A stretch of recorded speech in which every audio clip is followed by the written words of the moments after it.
Hi, good day. Sorry, we had network challenge, I'll try to be pretty quick with this so that the video will not be long. So as I was saying, we have to be in an environment so that we don't mess up our local system Python files. So we just do prepare works for me. So you can use any other tool that you want. You can just search online and I'll just try to use my Jupyter right here. Jupyter. So this creates a server for us, then the server opens up and gives us an interface, and then after that we just have to know the files that we will be working with, and then we have this file that we'll be using. Okay, so Mr. Daviche took you through the interfaces, how we're going to use it last week, so pretty not go much of that. So you see, you can just have your terminal, your new Python files. You can get to see how they are running, so we just zoom in. Now, this is our working area. You can do this in VS Code or the code editor. It's really fine, but this helps you to get to know the steps in which the program runs. Alright, so first of all, you need to test if everything is correct. So we get to know our print statement, which is our first app. Alright, so we just use the run command just to run it, or control enter to run it. If you want to add new cells or you use the insert, or you just get out into the edit mode and just press A to insert a cell above, or B to insert a cell below. Alright, our hello is working. Now we know that our program is working fine. And when you come here, you have a variable. Now Mr. Abiche told you variables are just a placeholder where you can store your values, so you can pick them up when you need it. So we say name is equal to Eva. So in other programming languages, you might see maybe let or const or some definitions. Alright, so Python makes it easy. You don't have to define anything, pre-append anything. So you just have to use the name and then just define your thing. So we define this and we just print it. And, this is being stored. Now if you see a number here, which means that the shell has run and there are no problems. Alright, so we just move on. What if you want to print this guy and see that if this guy is working? So we just come here, you just press B and just use the print command and just print the name.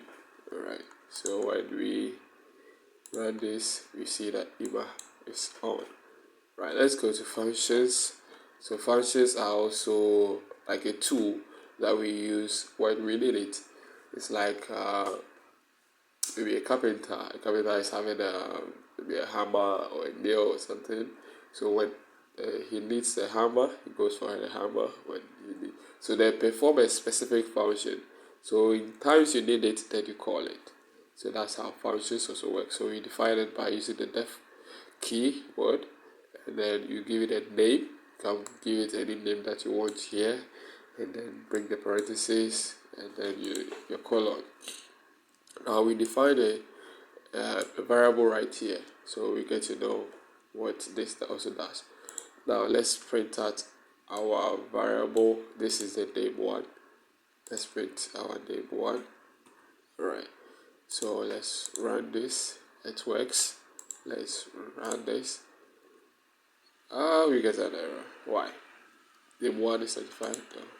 You just have to run it again and then run it again. Name one is notified. Print yes. So this is what I want to arrive at. You see, we have name one defined here, but when you print it, they said name one is notified. This is called scoping, right? So Scoping works this way. You define the variable inside a function. It is not accessible outside that function. So when you try to call it, unless you pass through this function, you will not get access to this. So we have something we do we call, what do you call it, encapsulation in programming. So this is hidden. Sometimes you may be seeing some privates and you just don't worry about that. But you see, this one is hidden inside the function, so you cannot call it outside. But when you try to call the name, a name here, you see that it will work. Let's print it out and see. You see that it works. So you cannot call a variable globally when it's only in a function or in a class, unless you access the function before you get access to the variable. Now, when you try to also print out the function, which we use the function name and then give it the parentheses, you get to know that it will just print out our Kojo for us. Now, let's see something. Let's say we have name right here. We have name defined here, and we have name defined also here. But let's see. Let's run this, and let's run this. It still gives us Kojo. Why? Because it will first of all search for itself first before it goes to the global state to search for other meaning. So first of all, if you are declaring anything inside a function and you know that the same name is outside your function, the function will search for it, the name inside itself first before it moves outside. So you need to take notice of that. Alright. Now we come to conditional statement. Conditional statement also works like if this thing doesn't happen, this thing must happen. So we have name which is Ima right here. So let's see if this name Ima is equal to this name Ima, where Mr. Yabiche told us last week that about strings. Let's see if it works. So we just print this one. It gives us no. Why? Because the other name is having small letters like this. So we need to match it up for it to work. If this thing is not matching, now we take notice that in order to check if something is equal to something, we don't use the single equal sign, we use the double equal sign. Right, when you check again, it gives us yes. Now we have for loops. For loops, it performs something concurrently until it reaches the value that you are looking for. So now we say for loop. We define something that we're going to take as a placeholder in range. So this is a Python built-in function from 1 to 10. Alright, so from what we want to print from 1 to 10, and just print the values inside 1 to 10. Alright, so when we run this, we just print out from 1 to 10. Now, why didn't the 10 appear? Because the 10 is supposed to be the last one. You see, when it counts, the program counts from 0. So it just takes in the first one. So it prints out. So 0, 1, 2, 3, 4, 5, 6, 7, 8. Alright, so that's how it also works. It omits the last value. Now let's go to classes. Now classes also works this way. You define your class and you give it a name. You can give it any name. Alright, you can give it any name. So classes also works this way. It's like a toolbox. Just as we have your tools like a function, you have your toolbox where you put every tool inside. So this tool will, when you need the tool, you just go into your box and just go and take your tool. So that's also how classes also works in layman terms, right? That's how classes also works. So we define a function in here. We can define a variable. So now we define a function.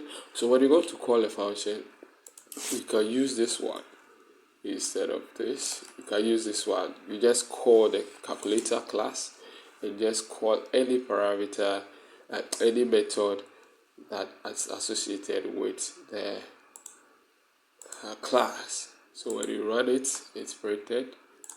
When you run it right here, it gives us 3.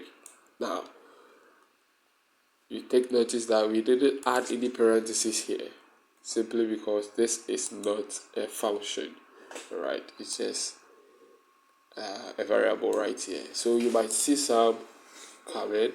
You need to take notice that you will not be using some of them. You will not be using the parentheses. Right. So when you define a function here, you notice that it takes some parameters. So these parameters are placeholders so that you can use in inserting or giving an input to the program. So if you want to give an input to the program, this is how you do it. You give it a parameter and then just add the parameters. This is a return type for this definition of function. Alright. So let's print out something to see. So let's comment this. So this our input. You can ask from the user, or you can just place your input inside the parameters and it will just work. Now we are equating this into this. Now this is how the import works, like the built-in import functions or all this stuff. They call the calculator in your program. So like if we are having another file that you are working with, you just import this one from this file. You import the calculator class from this file in the file that we will be using. Alright, so that's how the import came about and it works. So this should be our import statement in our case. So we call the import the calculator now with a small c and just use the function or the method inside the class. Alright, so that's how it works. And then we just call it, just run it, and we get our 3, which is it is added it. And we call sub right here, and you run it again, it gives you -1. Alright, so that's how. So we have also defined our import statements, right? That's it. Now that's the same way Python has those functions inside, those classes inside. So you just import it into your program and you can use it. So one is OS. So when you run the OS, it has a variable. So this variable checks your OS and then checks the name of the OS and then give it out. Alright, so you realize that it has been given out our name of the OS. So we want to use another built-in class or function for our exercise. So random right here, generate a random number from maybe whatever you give it. So we run it. Now when you run, let's delete this because we've run it. Just like we had our calculator class and we had a method here, alright, just the same way we also have, when we import this one, it also has a method. So the method also is a random function. Now this random function takes a number. In our case, let's do it 2 here, so that we can generate a number from 1 and 2. Now we are building a guessing game. The guessing game is like you guess. If you guess right, then you are right. If you guess wrong, you are wrong. Right. So like you check our condition statement here, you just realize that we use double equal sign. We want to check something, we are not equating it. So this checks it here is an integer. So you want to get an integer from the user and just take the input from the user. So we just print out this one so that the user will be familiar to know what to type.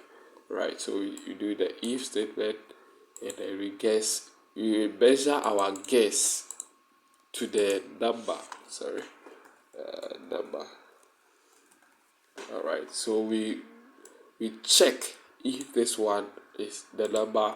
So this one will generate and assign it down, and after that after we have generated this, we have access to compare if this one is the same as what the computer generated. So let's try it and see. Unexpected if. So one thing is indent error. Python also brings out. So if you indent it in a way that it's not good, the compiler will yell at you. So let's try it and see. You wait. What did I do wrong?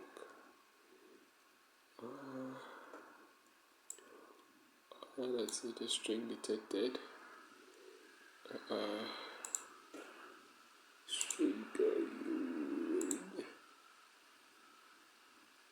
Oh, sorry. You see, so this is also one problem. You see, I did one. You see how the string works. If you bring it and you don't end it with, if you don't end it well, it will also yell at you. All right, so let's run it now. We get to choose what number should we choose. We just say maybe 2. Press enter. Oh, I didn't guess right. Now I have lost the game. Let's try it again and see if I'll get this time. I'll get it right. Let's say 2. No lose. Why am I losing? Happened to again. I lost. Now let's run it. Random again. And let's run it. Let me go to the 1. Let's see. I win. So this is how some simple game using the normal, just simple syntax to create a game that you can run. Now we can also use Python to read a file. Alright, so the file is like, how you read the file is like you assign this. The open method is like a built-in function that you can use. So it takes in the path. This is the path to where the file is. Now I have a file here called reader.pdf. Alright, so the reader will take in the PDF and it takes in another parameter, which is you can read, you can write to it, you can do whatever you want to it. You can check out the documentation for more. And now we loop through, just like we did for the number session. We look through and check every line. Alright, every line, and then from the reader. So this reader will be generated, and then we will check every line by line, and we will print the line. So this is something that is in the file. So my PDF reader app. Now this is your app. Yeah, so it runs for you. So this is some basic things that you can do with Python. For this you can upgrade and then use AI voices to read your PDF file for you. You can pretty do much with it. So these are some basic things that you can do. So I wouldn't want this video to be long, so sorry we had that interruption. I'll see you again. Bye.